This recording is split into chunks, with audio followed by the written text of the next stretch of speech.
I know by this time you're probably really bored on listening to me talking into this machine here. But I tell you, I'd like to use up the whole 9 yards. So I was thinking about other things. So I thought I'd kind of mention something about the kids, how they were growing when they were growing up. I'll start with Bob.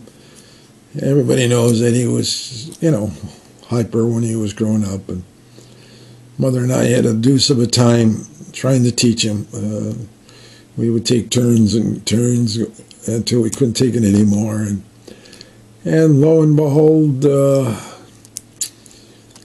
he turned out. Mother and I did our best with all the kids, and I guess Bob with a little prodding and became a pretty successful young man. Oh, now an old man, but when he was a young guy. He played football. I remember liking to go and watch him play. Although I didn't like when he got hurt, but that's another story. But I remember this one time he got knocked out, and we had to rush him to the ER. They had checked him out, and he just had a slight concussion. But I can remember doing that. And let's see. When he was a kid, one thing he did, he stuck a beer can opener in a light socket in the home we just moved into, and it was in Peoria. Really burned his hand quite bad. Had to rush him to the hospital, and they fixed him up, and when I think it was like 3 weeks later, Don falls out of the car and busts open his head. Had to rush him to the hospital again, to the ER, and he kept looking at me, bringing in these kids that are all beat up, but that's what it is when you have boys. They would do things like that.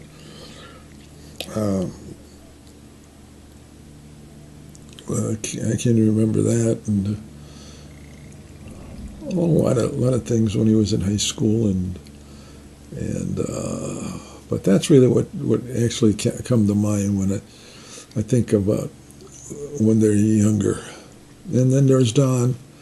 Don, I can remember, was a very pleasant change in our house, from having Bob, who was a real hyper, to Don, who was really calm and collected, and that Don kind of stayed that way. Don got mostly in trouble and things when he was playing with Bob, because Bob was wild and he'd always get Don hurt. But I can remember that Don was really a good student, and he was just a super nice kid growing up. Had a lot of friends, and everybody liked him.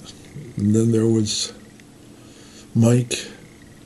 Mike, of course, was always, I think he was always the instigator between the two boys. He'd always get Bob and Don going, and they would fight and doing crazy stuff. But I think that's what I can remember about him. I remember going to the hospital. He had I forget what they call it, some sort of hernia. And he was a kid, and they put him in this cage. It was a crib, but they put a net over the top, and they wouldn't give him a pillow. And I remember I raising all sorts of hell with the nuns, and finally they took that netting over the top of the crib and gave him a pillow so he could sleep. I can remember that pretty vividly in my head. And little T do some crazy stuff, like on Saturday mornings I'd try to sleep, and he'd bring in kids to look at. He'd say, "I want to look at my dad sleeping," and they'd come in and look at me sleeping. He did some goofy things. And then he played, when he got older, he played basketball and volleyball. I liked to watch him play sports, and he was always he was well liked. The kid, he had a lot of friends, and I always, since he was small, I always said he was going to be a good salesman, and I guess I was right there. He did turn out to be a pretty good salesman. I mean, not as good as me, but I would. But anyway, he's good. And then there was Judy. Judy came along. That was my first girl, and I was really happy when she came along. The thing about Judy, though, I could never holler at her. I couldn't even say cross words to her because she'd start crying. I used to holler at the boys and, like water off duck's back. But, boy, Judy, I'd holler at her. It's the first time I did it, man, she took off crying. And then I had to be very careful what I said to Judy, because, she'd always start crying. And I felt sorry for her. She was, raised with the three boys. And this one time they went down a slide. Judy was first, and then the three boys second. And of course, they broke her leg, and that was a chore. When she didn't want to walk after they took the cast off her broken leg, and I had to go show her how to walk. And but there again, she was Judy. And Judy likes to talk. I guess she takes a little after me. I like to talk a lot too. But so Judy likes to talk. So I think she kind of takes that after me. But she's a great person and very good in school. Good in English. That's something I never was good at. It was English. But that's what I kind of remember about my kids. Judy on the phone a lot in high school with her friends, and then Laura came along. Laura was very smart also. I remember one thing, they wanted to put Judy in a special program. And I told them no, I wanted her to be close to home. I wanted her to be with her friends, and didn't want to ever go out to anything special. That's the best thing I did, because she had friends, and they were local, and I think it was a lot better than they. Laura, again, was very athletic. She played volleyball and basketball, and really did good. I remember watching her. What I can remember about her is, of course, when she was a baby, she had this big lump on her thigh, and it was a growth, and they had to remove it, and it took forever, because instead of being one big mass, it was a whole bunch of little growths, and they kept her leg open for 3 hours. They tried to get every one of those little growths off her leg, which they did. But then, being that it was open so long, she got a infection, and a staph infection, and then they had to reopen it and drain it, and that's why she has a scar on her leg. That's at the time it was just a little 3-4 inch scar. I figure, well, that's not bad. They'll never notice it. When she gets older, well, what happened was, as she grew, the scar grew, so it got to be a pretty big scar on her leg. But there again, the doctor scared me when they diagnosed that, since that it was what did he say? Her high blood count was off the charts, That's real bad sign of cancer.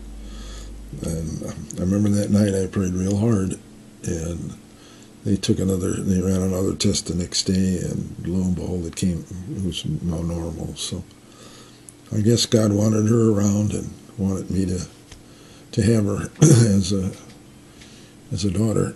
So that was nice. And then when she was 18, she got that cancer in her neck. What is that? The thyroid.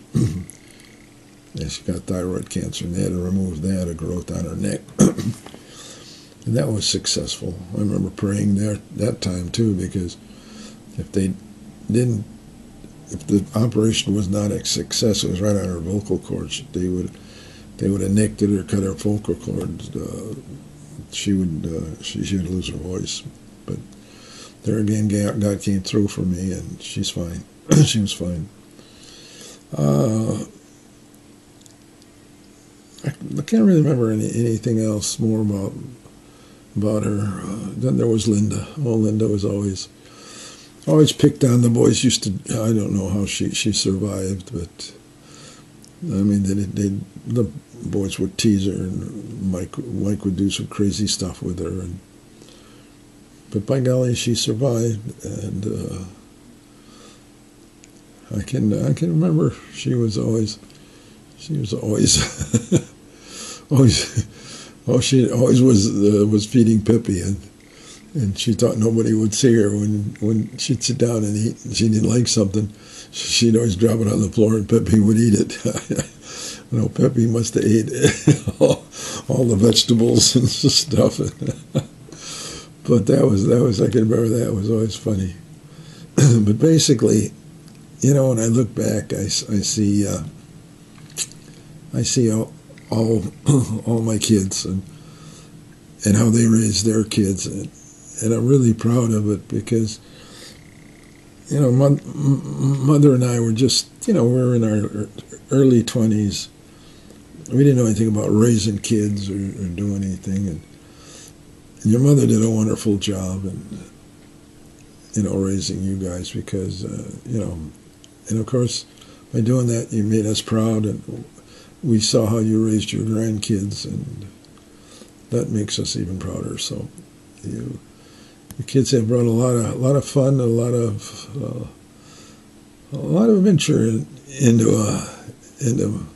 my life, and Mom's too.